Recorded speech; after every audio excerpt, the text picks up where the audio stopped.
Office টাইমের আগেই তারা তালা মাইরা তারা এই এলাকা ত্যাগ করছেন। মাদারীপুর বক্ষব্যাধি হাসপাতাল পরিদর্শনে গিয়ে প্রধান ফটক তালাবদ্ধ দেখতে পেয়ে ক্ষোভ প্রকাশ করেছেন মাদারীপুর 2 আসনের সংসদ সদস্য জাহানদার আলী মিয়া। অফিস আওয়ার হলো 2:30। এটা কি শুধুমাত্র একজন ডক্টরই থাকে নাকি না অন্য লোকও থাকে? এই যে দেখাশোনা করা, বাতি নিবানো, বাতি জ্বালানো, এই লোকগুলা কই?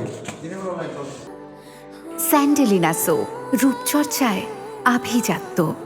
মারাত্মকভাবে মর্মাহত হইলাম যে আমরা টিবি হসপিটালতে আমরা সত্যিকার খুব এলাম। আপনার দেখেন খারাপ ইয়ে আছে জায়গা দেখতেছি, বাতি কেন এখন জ্বলে। 13ই মে বুধবার দুপুরে অফিস চলাকালীন সময়ে তিনি হাসপাতালটি পরিদর্শনে যান। পরে হাসপাতালের প্রধান ফটকে তালা ঝুলতে দেখে তিনি ক্ষোভ প্রকাশ করেন এবং উপস্থিত লোকজনের সঙ্গে কথা বলে হাসপাতালের কার্যক্রম সম্পর্কে খোঁজ খবর নেন। পরবর্তীতে তিনি এ বিষয়ে প্রয়োজনীয় ব্যবস্থা গ্রহণের জন্য সিভিল সার্জনের প্রতি অনুরোধ জানান। এটা আমরা ব্যবস্থা নেওয়ার জন্য আমাদের সিভিল সার্জনকে আমরা অনুরোধ করবো যে কেন এই টিবি হসপিটালে এই সময় আপনার লোকজন কেন থাকবে না। তো দুঃখ প্রকাশ করলাম। ভবিষ্যতের জন্যে যা যা আছে তা আমি মনে করি এটা সন্তোষজনক না।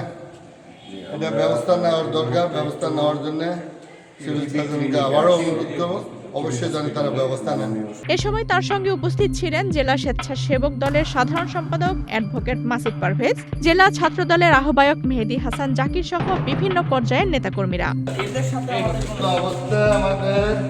তবে কী কারণে ফটক বন্ধ রাখা হয়েছিল সে বিষয়ে তাৎক্ষণিকভাবে হাসপাতাল কর্তৃপক্ষের কোনো বক্তব্য পাওয়া যায়নি। স্থানীয়দের অভিযোগ, সরকারি স্বাস্থ্যসেবা প্রতিষ্ঠানগুলোতে নিয়মিত তদারকির অভাবে এমন পরিস্থিতি তৈরি হচ্ছে। তারা এসব প্রতিষ্ঠানে জবাবদিহিতা ও নিয়মিত মনিটরিং নিশ্চিত করার দাবি জানিয়েছেন। আফসানা রিপা, বাংলাদেশ প্রতিদিন।